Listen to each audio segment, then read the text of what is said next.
दोस्तों, आज के दौर में सभी लोग किसी ना किसी समस्या से परेशान रहने लगते हैं और तनाव में आ जाते हैं। तो आज हम आपको एक ऐसी ही कहानी लेकर आए हैं जो आपको आनंदमय जीवन और संघर्षों से जीतने में मदद करेंगी। दोस्तों, वीडियो को पूरा वॉच करें। कहानी छाया का पीछा। वर्षों पहले मगध राज्य के एक छोटे गांव में अरविंद नामक एक युवक रहता था। उसका जीवन बाहर से सामान्य प्रतीत होता था। घर था, खेती थी, परिवार था, पर भीतर एक अंधकार की दीवार खड़ी थी। हर सुबह उसके लिए एक जंग के समान होती, हर रात बेचैनी का एक जाल। वह हर समय चिंता, भय और क्रोध में डूबा रहता था। वह नहीं जानता था कि उसका यह तनाव किस दिशा से आ रहा है। जैसे कोई छाया उसे हर समय घेर रही हो, जिससे वह जितना भागता उतना ही वह पास आ जाती। अरविंद का बचपन कठिनाइयों में बीता। पिता कठोर थे और माँ हमेशा बीमार। बचपन से उसे यही सिखाया गया था कि अगर तुम कमजोर दिखोगे, दुनिया तुम्हें कुचल देगी। इसी डर से वह हमेशा सतर्क रहता, हर किसी की नीयत पर संदेह करता और छोटी छोटी बातों में भी गुस्से से भर जाता। वह बड़ा हुआ, लेकिन उसके भीतर बैठा तनाव और भय भी उसके साथ बड़ा होता गया। एक दिन अरविंद खेत से लौट रहा था जब उसे रास्ते में एक साधु मिला। वह साधु गंगाजल पी रहा था और आंखें बंद करके कुछ बड़बड़ा रहा था। हे युवक, साधु ने आंखें खोलकर कहा, तुम्हारी चाल में भारीपन है, तुम्हारे मन में बवंडर चल रहा है। अरविंद चौंका। उसने किसी से कुछ नहीं कहा था, फिर इस साधु को कैसे पता चला? क्या तुम जानते हो, साधु ने धीमे स्वर में कहा, कि जब तक तुम अपनी छाया से लड़ते रहोगे तब तक वह और गहरी होती जाएगी। अरविंद ने व्यंग्य में हंसते हुए कहा, छाया से कौन डरता है? मेरा तनाव जीवन की सच्चाई है। साधु मुस्कुराए और बोले, सच्चाई नहीं, तुम्हारी बनाई हुई एक दीवार है। क्या तुम चाहोगे कि इसे तोड़ा जाए? अरविंद ने ठिठक कर कहा, कैसे? जाओ श्रावस्ती, साधु ने कहा, वहां बुद्ध हैं। यदि तुम सच में जानना चाहते हो कि इस छाया का क्या कारण है, तो वहां जाओ। अरविंद ने अगली सुबह यात्रा आरंभ की।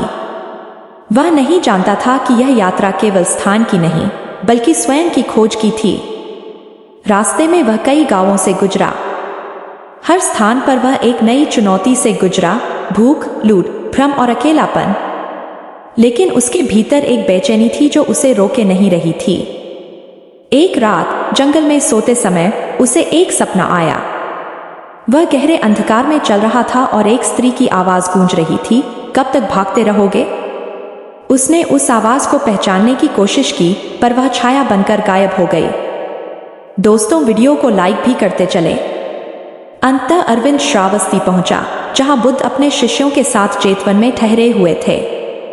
वहां शांति की ऐसी आभा थी जो अरविंद ने कभी अनुभव नहीं की थी। वह बुद्ध के पास पहुंचा और उनके चरणों में गिर पड़ा। बुद्ध ने उसे देखा, जैसे वे उसकी आत्मा की हर परत को पढ़ सकते हों। क्यों आए हो वत्स? बुद्ध ने पूछा। अरविंद ने कांपती आवाज में कहा, मैं हर समय डर और तनाव में जीता हूं। मुझे कुछ समझ नहीं आता, कृपया मुझे मार्ग दिखाए। बुद्ध मौन हो गए। कुछ क्षण बाद बोले, क्या तुम अपने हाथों की लकीरों को देख सकते हो अंधकार में? नहीं, अरविंद ने कहा। तो फिर तुम अपने विचारों के अंधकार में सत्य कैसे देख पाओगे?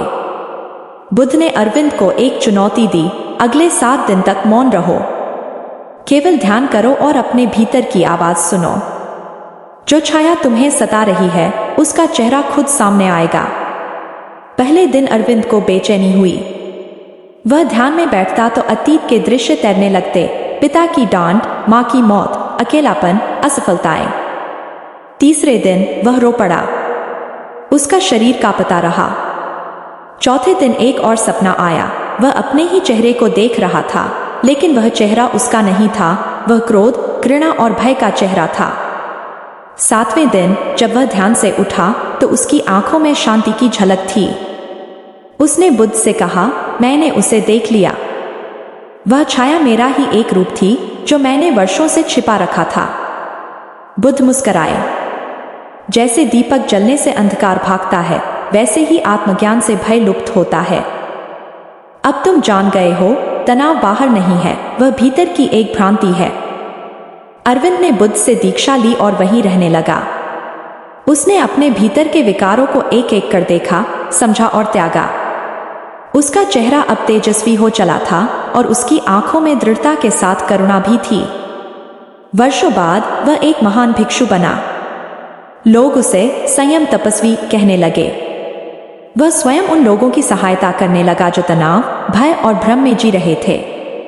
एक दिन वर्षों बाद अरविंद उसी जंगल में गया जहां उसने वह सपना देखा था। उसने वहीं बैठकर ध्यान किया और उसी स्त्री की आवाज फिर आई। अब भागोगे नहीं? उसने पूछा। अरविंद मुस्कराया। नहीं, उसने कहा, अब मैं छाया से डरता नहीं, क्योंकि मैं जान गया हूं कि वह मेरी ही परछाई थी।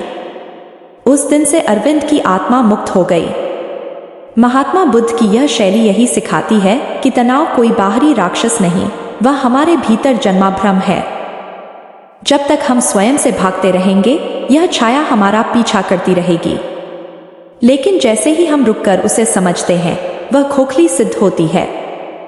इसलिए जो हमेशा तनाव में रहते हैं, उन्हें अरविंद की तरह स्वयं के भीतर झांकना चाहिए, न कि बाहरी दुनिया में समाधान ढूंढना। तो दोस्तों, आपको हमारी यह वीडियो कैसी लगी, इसे लाइक करें।